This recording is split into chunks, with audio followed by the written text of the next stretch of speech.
Okay, got a little surprise today. My first Rough Rider Reserve.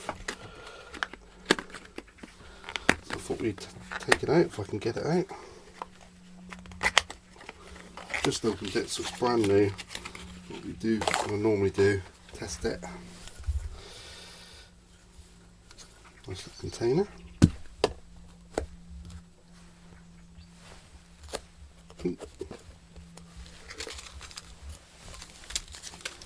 Silica gel packet. Stuck to me. Stick all that back in there.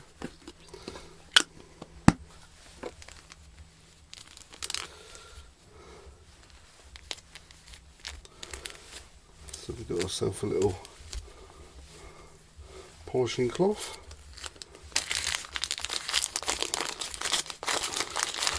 So imagine it's slightly oily. There it is.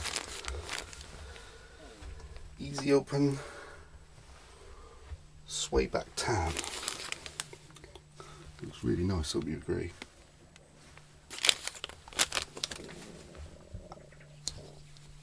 A good shorn locking mechanism. No. Rock solid, no give. Little sideways movement on the blade. Yeah, really nice. I've only got one knife in D2, and that's a bushcraft knife. So it'd be nice to see just how this comes up. Because this looks like it'd be a really good carver. Nice, I say, room for two thumbs on the back. Comfortable handle, good enough lock. I just like this blade. Been impressed with this blade. If I can find my, see how it compares to, because this blade has really impressed me.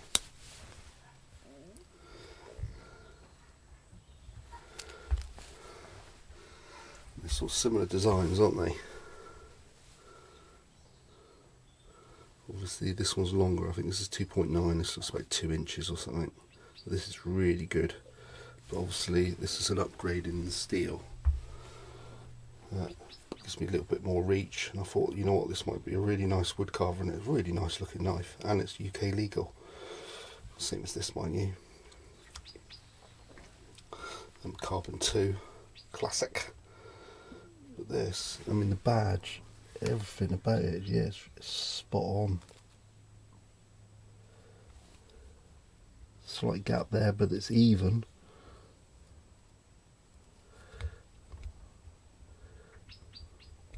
Looks like they've pushed a tiny bit of yeah, they have. They've used a tiny bit of, oh, I've got some of it, I forget what they call it. It's like a wax almost, fills in the gaps. But hope you agree, that's a really nice looking knife, and it is well finished. If it's smoothed off, there's no gaps here as such.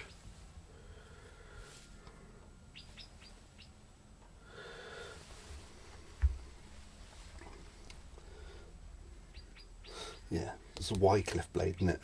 The name's just escaping me. It's a longer Wycliffe. And this has been a really good carver, so I think this is why I bought this knife. I saw it advertised, it's pretty new out over here in the UK. I thought, you know, that would be a really nice wood carving knife. And it's a nice looking knife, and like I say, I really want to see just, you know, what D2's like, because better steels do tend to carry a better edge. Let's see where we are with this. And this is damp paper, so this is going to be difficult to cut. Heel.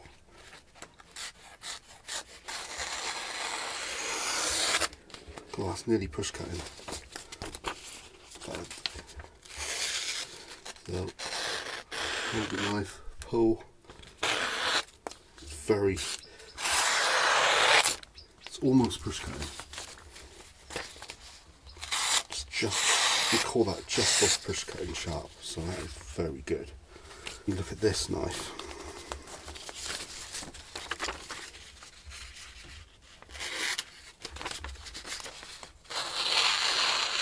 See that push cut.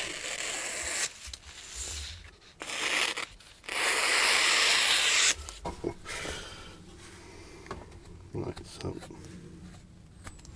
let's zoom in.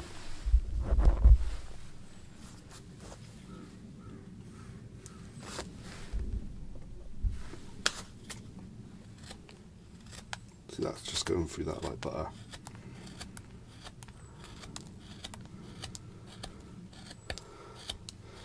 This is the closest shaped blade I've got to this here. Let's swing it back.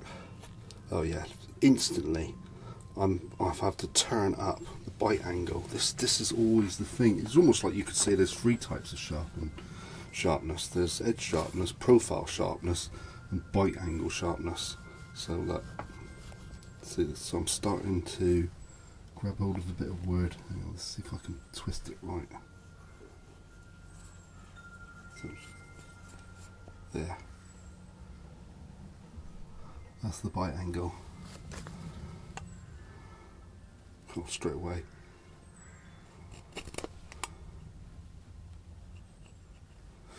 Very hard to see, I suppose, but can you see that?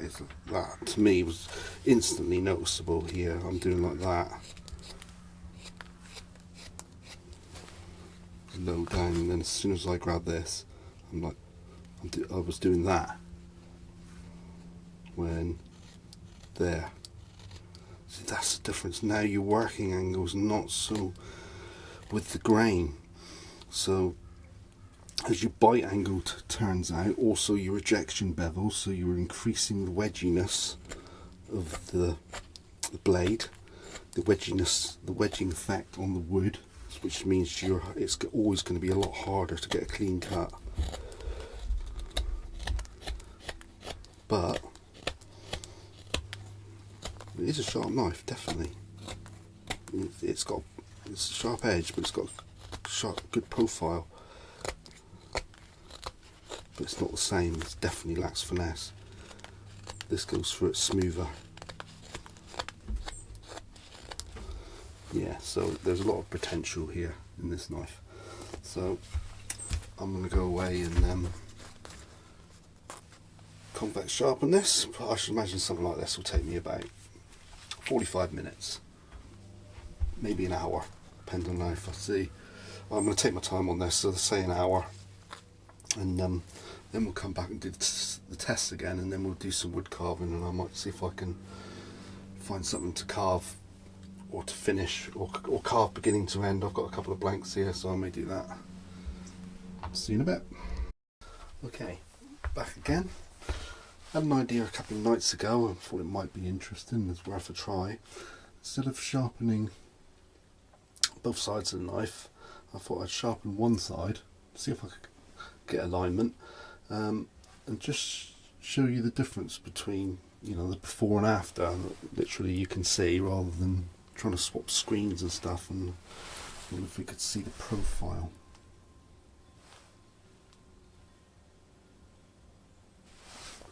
See if I can zoom in. Oh, come on.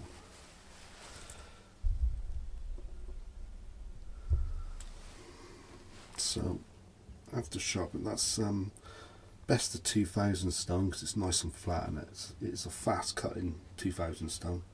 And I went to the 6000 stone. It's not quite aligned any. You might see a little flash to you. That's part of the old bevel that's there. I didn't want to. I'd have to go at a different angle, and I want to see what happens when I come from the other side. And there's a tiny little bit up here, I'd say, right at the edge of the tip. But apart from that, I've just gone up, got the best alignment I can. I've stroked both sides. I haven't touched this side, but can you look at the difference? How small that bevel is, how steep it is.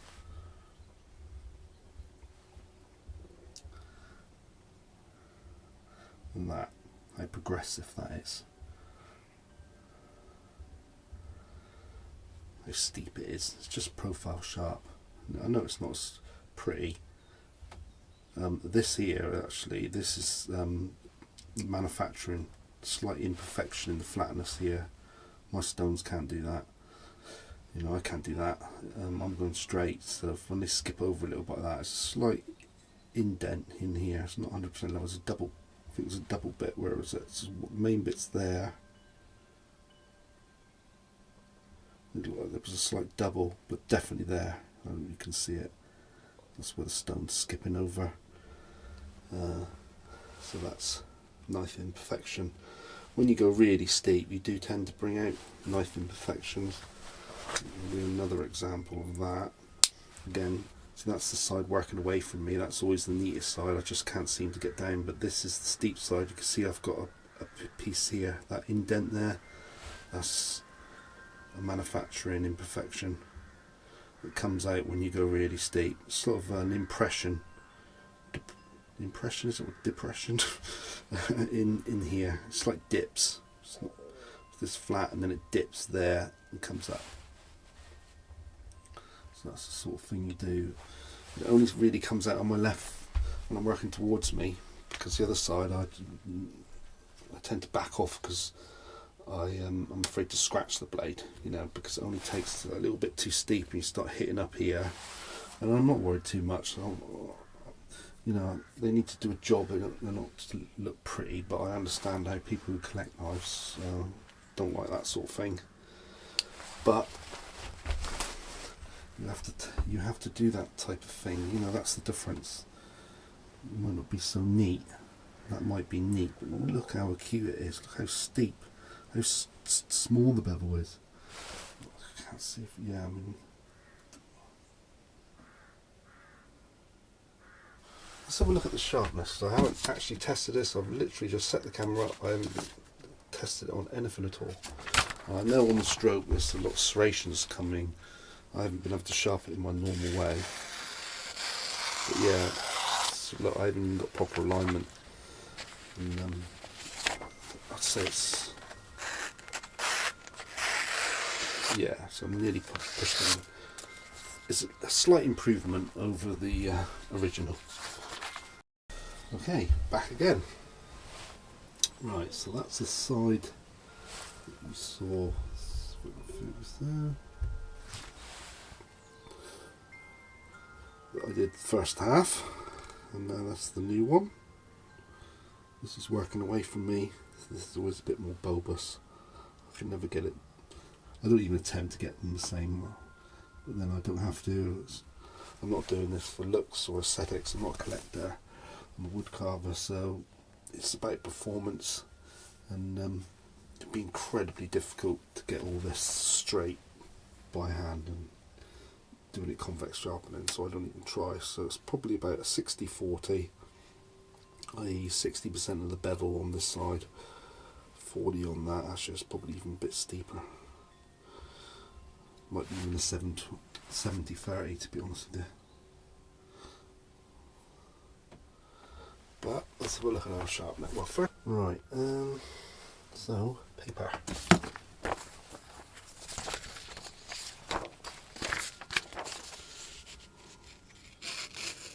Oh bloody hell! Look at that. Oh yeah, right down the base. I just persevere with that base. That was tricky. Ooh yes. I need this knife. I knew this blade shape would end up coming out something like this. With this steel, yeah, see there, that's impressive sharpness. Oh yeah, well there isn't that much wrong with that tip.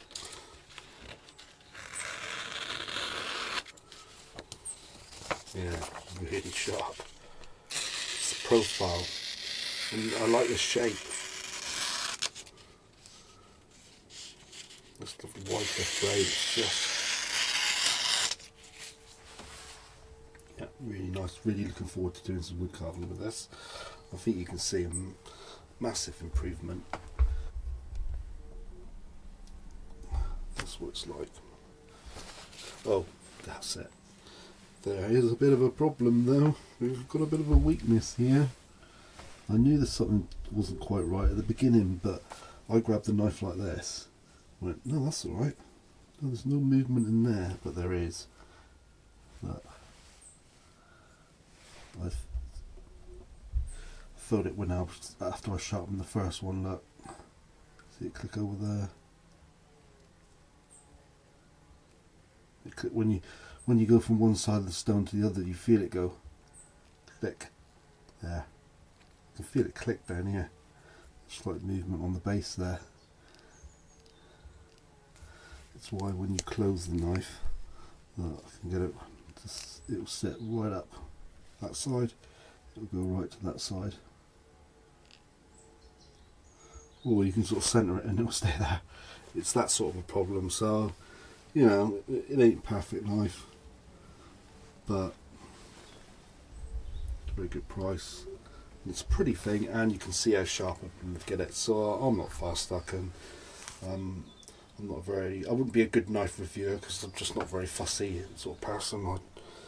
If something's not quite right, I just work around it, work with it. I don't care to be honest with you.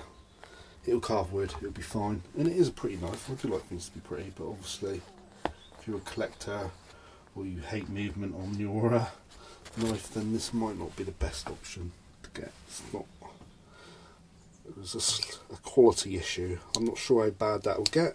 Well, subscribe and keep watching the videos because I'm going to be wood carving with this knife, and we'll see if it gets any worse, because that's a real challenge, and I'm going to do some bigger stuff. The thing I like to say is when I'm using this knife, my finger locks in there really nice in the easy opening gap there. It's a really nice knife to hold and use. Nice,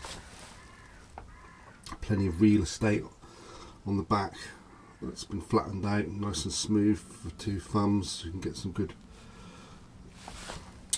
thumb pushing without there being it sort of being too uncomfortable for your thumbs. It's a good, well thought out knife, really.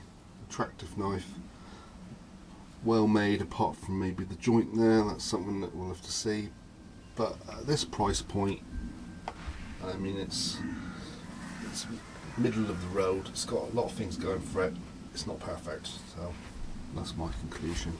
But I did like using it, and it is very sharp, and it's a very good. I haven't had that much experience of this shaped Wycliffe blade, and I must say, for a wood carver, it really makes sense. It's a lovely wood carving shaped blade, pointy, and I like the straight blade. It really does suit. It comes up really sharp, and it suits wood carving. It suits finishing, and I like this is a bit longer, 2.9 inches. So it's just inside the legal limit.